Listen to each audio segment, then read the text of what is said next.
suddenly feel, and to know once again that what I feel is real.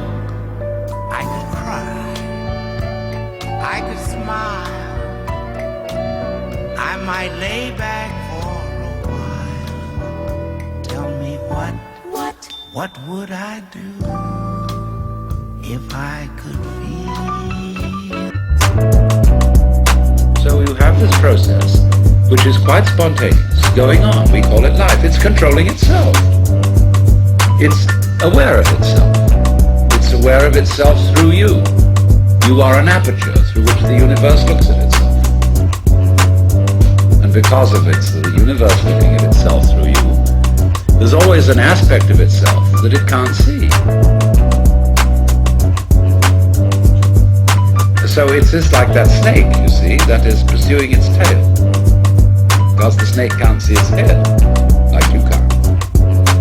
We always find, as we investigate the universe, make the microscope bigger and bigger, and we will find ever more minute things. Make the telescope bigger and bigger and bigger, and the universe expands because it's running away from itself. It won't do that if you don't chase it. So,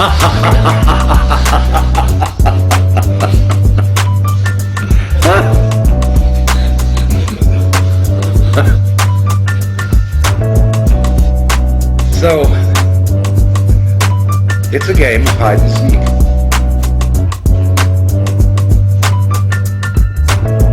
Really, when you ask the question, who is doing the chasing, you are still working under the assumption that every verb has to have a subject. That when there is an action, there has to be a doer. Well, that's what I would call a grammatical convention, leading to what Whitehead called the fallacy of misplaced concreteness.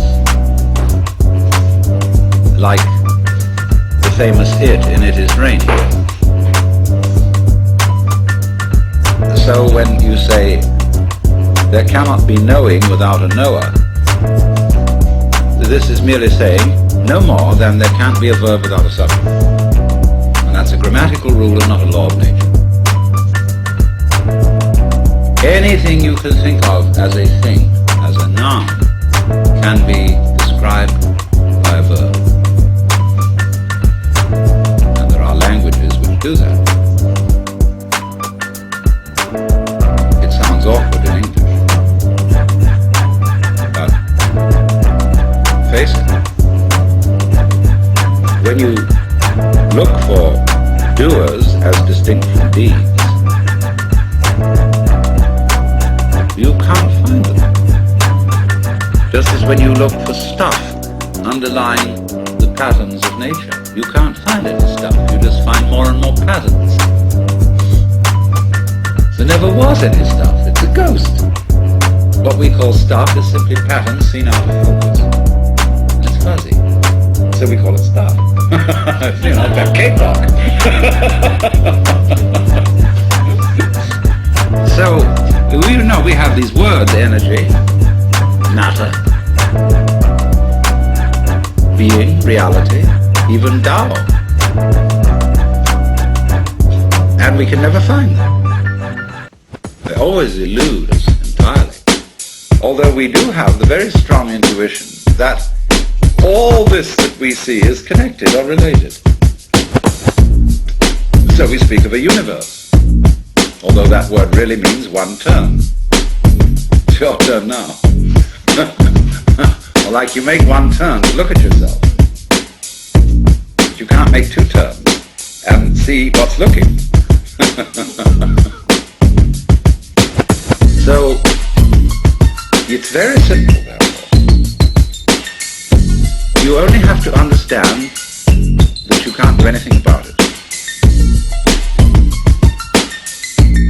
And as they say in Zen, you cannot take hold of it, but you can't get rid of it. And in not being able to get it, you get it.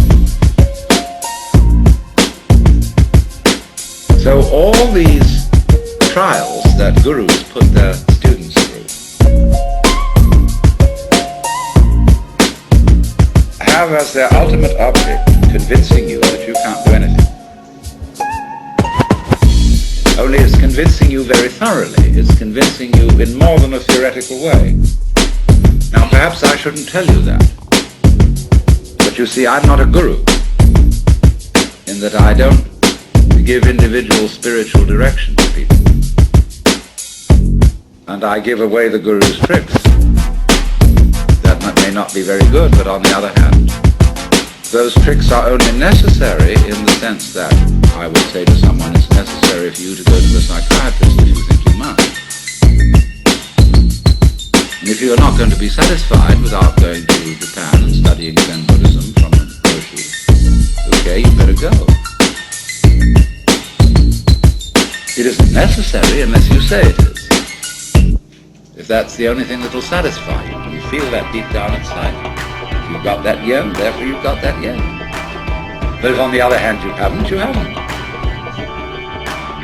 And I'm not going to put you down on that account, you see. The point is, what do you want to do? What is it in you to do? But there it is. That you can struggle and struggle and struggle, and indeed will do so, as long as you have the feeling inside you that you're missing something.